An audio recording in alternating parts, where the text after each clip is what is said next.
Hey everyone, so today we'll be cold stratifying seeds. If you don't know, cold stratification is just a period of cold needed to break dormancy. In today's case, I have 4 packets here and they all just happen to be around 4 weeks of cold stratification. So I'll go ahead and show you how I like to cold stratify my seeds and then a couple of other methods to do that as well. Now, the way that I'm going to be cold stratifying my seeds is in the refrigerator. It's a very simple process. You just need a few things. So you'll need wet paper towels, a baggie, and a marker, as well as your seeds. Now, you don't have to use these exact things. You can get creative if you don't have them handy, but it's something along these lines. Now, with that being said, I did find that when I'm using a Tupperware container versus something like a plastic bag where there's no oxygen inside of it, that the paper towels will dry out much quicker in the Tupperware versus the plastic bag. So just keep that in mind. Now, for this, all you need to do is just label your bag with whatever seeds you're going to be placing in there. So I'll go ahead and do that really quickly. Okay, so first you'll just want to pre-label your bag. First, I'm going to be doing mullein. These seeds are from Southern Seed. I'm just going to get these ready.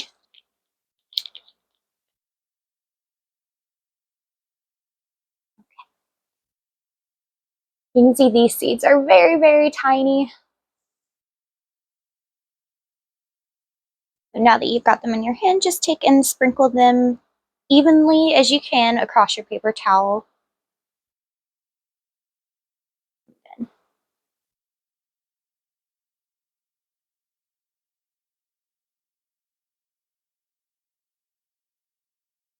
And then you'll just fold it to where your seeds are going to be on the inside of the paper towel.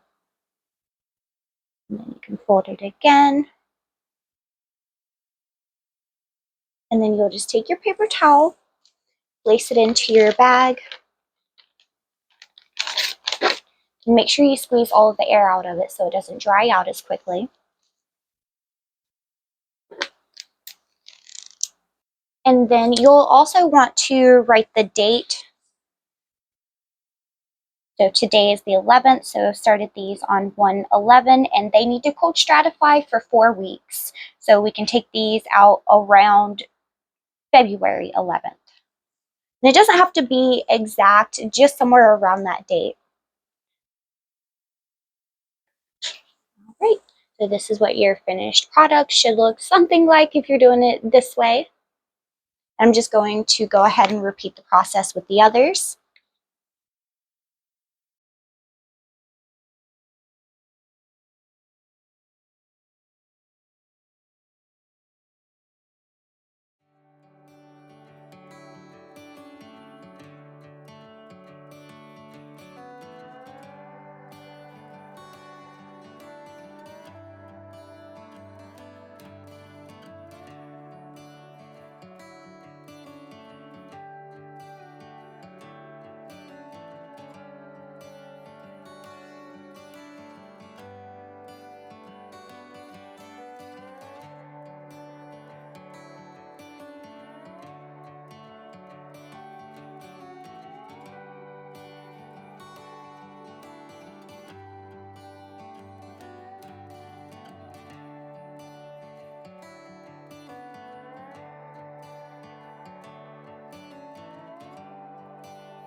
Okay, so we have all of our bags labeled with the name, the date that they were started, and the date that they need to be pulled from the refrigerator. So I'm just going to place these in my refrigerator now, and I will pull these out in 1 month.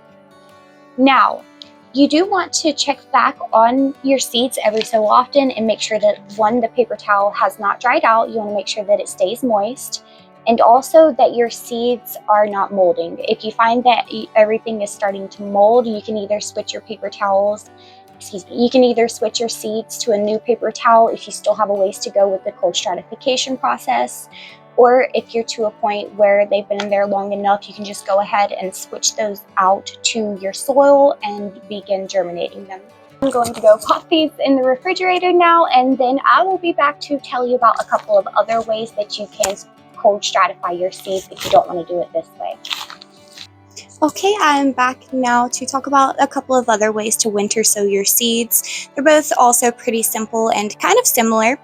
The first is outdoor sowing. So you'll just sow your seeds in the fall a few weeks before your last frost and let them go through the winter, and then they'll pop up in the spring. Their process is going to be winter sowing, which is the method that you're seeing with everyone using milk jugs or something similar. You really just need something that holds humidity because you're making a mini greenhouse.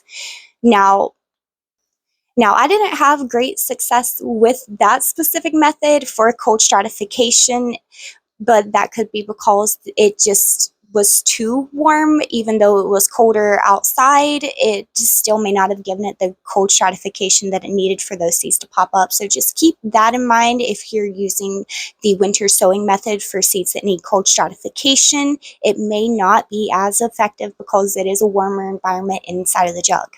Now, if you have had a different experience with that, please let me know, because I only did that last year and I need tips if you have any. So with that being said, I will end the video on cold stratification.